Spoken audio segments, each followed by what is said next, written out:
Obviously, I want to ask you a little bit about your experience with Team Canada. It's pretty awesome. So congrats to you on being an Olympian and participating in all that. What was that experience like to be involved? Yeah, it was a crazy experience to say the least. You know, we first started the journey in Davos, Switzerland.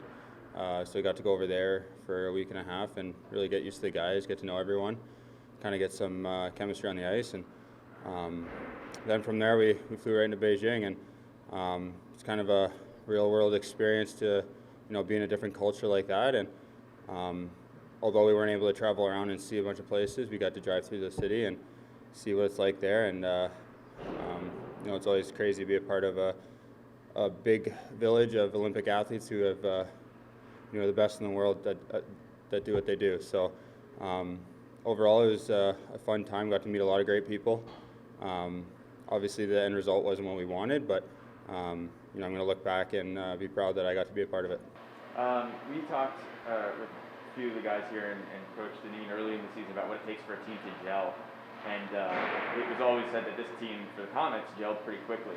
What is it like to try and bond with the Olympic team when you guys kind of just come together? You got a few weeks to get the job done. Yeah, I think, but we kind of all come to a common goal. We're all Canadians. We all grew up in the same country. We all grew up, with the high pressure, wanting to play hockey for the rest of your life. And I think we all kind of grew up with the same similar background. So we kind of all, rallied around that. I was lucky enough to know a couple guys on the team to, kind of get in, and kind of, it always helps when you know a couple people. And I think a lot of guys knew each other from around the different leagues. But I think we meshed pretty well together. There's a great group of guys, similar to what we have here. So I think, just, being yourself, and, as hockey guys, we're pretty friendly, and we want each other to succeed. We want to put the team first. So I think that goes and plays a big part. One thing, obviously, people see is, we're all watching you on TV playing to kind of see the games and everything like that. But what's it just like being an Olympian and getting the experience of being there kind of behind the scenes and just experiencing the whole few weeks? Yeah, it's hard to describe. When you're in the moment, you're kind of just in the moment, trying to take it all in. Looking back, it's something that you got to take pride in as a player, and really look back on the memory as a real accomplishment. And I think when you're in the moment, especially overseas, you don't really feel the pump up as it is like in a normal year where there's lots of fans and lots of stuff like that. So in that aspect, it was a lot different, but it was a cool experience to just be a part of a historical moment, and obviously it's one that I'll never forget. When you first found out about that you were selected for the team, what was going through your mind? I heard it was kind of creative way that you found out, if I'm not mistaken.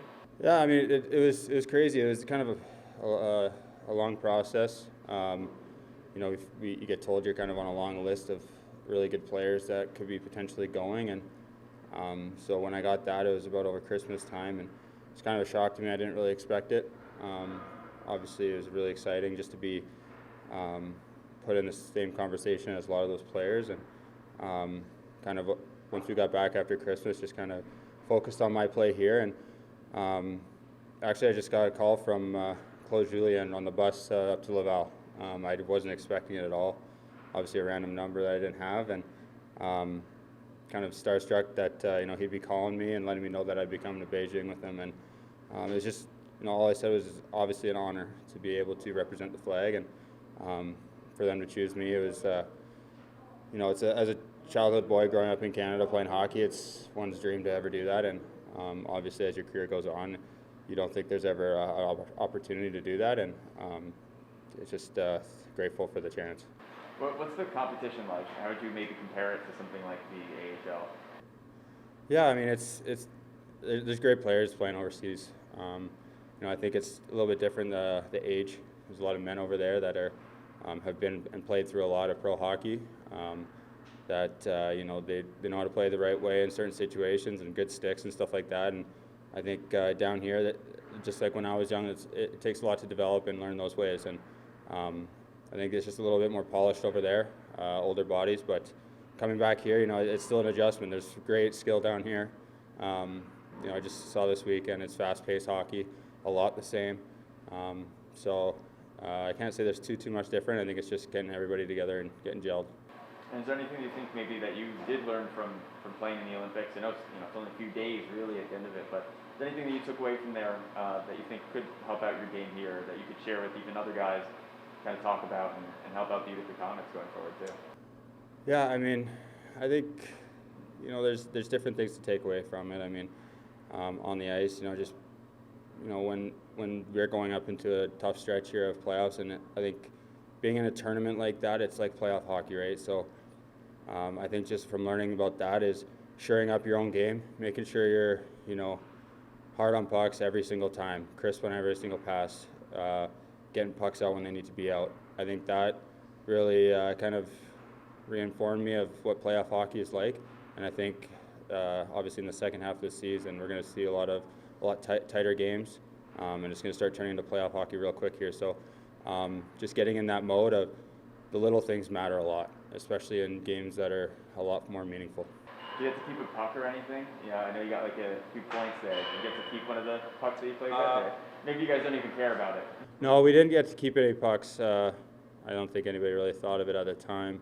But we got a lot of souvenirs and a lot of stuff to take home to our families, and a lot of little things that we'll be able to remember the experience for a long time. Cool. Well, congratulations. It was fun watching. I really appreciate it. Thank you. Tyler, have you been to China before? I had not. I'd only been to Japan before. Okay, all right.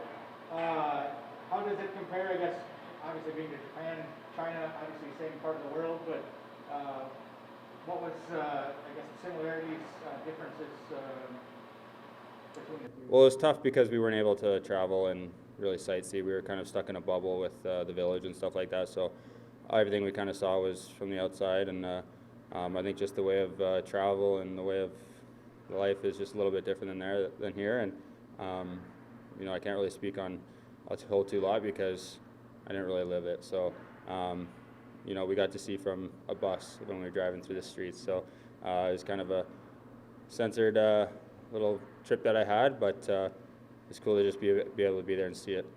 You mentioned meeting a lot of different people. Was there anyone in particular that you met that kind of stood out, or was it, obviously you mentioned being in a bubble, so I'm not sure if you get to meet other athletes or how yeah. that goes. I mean, it was tough. I think in that situation, a lot of athletes, they've trained so hard and so long to get to that point. They were so focused on that event, they didn't want anything to go wrong. So they had a lot of protocols to kind of keep us together, keep our team together, and not want to, if there was any infection, they didn't want it to spread. So there wasn't as much social events as there, I think, has been in the past. So, but just seeing some of the, I was able to meet some of the great Canadian athletes that won medals, and it was awesome to be able to see some athletes that you kind of grew up watching. Was able to go to speed skating events and see that, and it's just cool to be there in person and kind of witness. It's a lot different than watching on TV because you don't see it every day. So I was able to, I think the biggest part was just meeting some of the teammates that I never met and having a good relationship with them. Yeah, for sure. What does a selection like that to the Olympics mean, I guess, career-wise? I know you've been in the pro for a few years now. Getting that selection obviously means a lot, but as you go forward too, what does that kind of mean? I mean, I guess we'll see. I know it's still fresh. I think we're only a week and a half, 2 weeks out of it, and I think hopefully it'll help my career and elongate it a little bit more. I want to play as long as possible, so whether that's over here or overseas, I'm not sure yet. Hopefully kind of got some more eyes on me that I didn't have before, and hopefully kind of put a good impression in those people's minds, and I guess we'll just see what the future comes. What are your impressions of Utica so far this season? Have you played here before? Yeah, so I actually played in Abbotsford my first year. The first year Utica was here. Played in Glens Falls for the Adirondack Flames, so played you guys a bunch of times. I always remembered coming into this building. It was not a friendly building to play in, to say the least. I don't think we won a game here all year. So, but being a part of it now is pretty special. I mean, you don't realize how much home ice advantage helps the team until you're in it, and it's kind of shown that all year with the fans, and just being a part of this great community it's a hockey town for sure, and I think it's really shown in our play how much they support us, and I'm just hoping that we can really give back and really have some success here going forward. What was your favorite other events that you got to watch in Beijing? So actually, we were only able to, like, for me personally, I was only able to go to short track speed skating, and it was a little tough to be able to go with all the contact protocols and close contact and traveling and stuff like that. So that's one I zoned in on. That's really what I really wanted to go to, is short track speed skating. So always grew up watching that in the Olympics growing up as a kid, so that was pretty special to me. And then we got to go to the women's gold medal game, so that was pretty fun. Oh, cool. So we should expect you to be like super speed out there. Yeah, only talking about conditioning today. Only turning to the left though. Only turning to the left. Very true. I appreciate you taking the time. No worries. Thanks very much. Thanks, Tyler.